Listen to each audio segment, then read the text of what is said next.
అంతే మీరు ఏ వ్యాన్లో వచ్చారు 25-14 వచ్చిన మీరు 25-14 వచ్చారు 47-46 మనతో 40-46 చూడక మీరు 25-14 మీది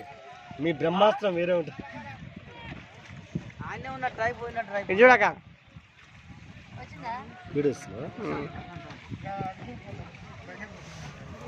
ఇలా మంచిగా రావట్లేవు కాబట్టి ఫోటోలు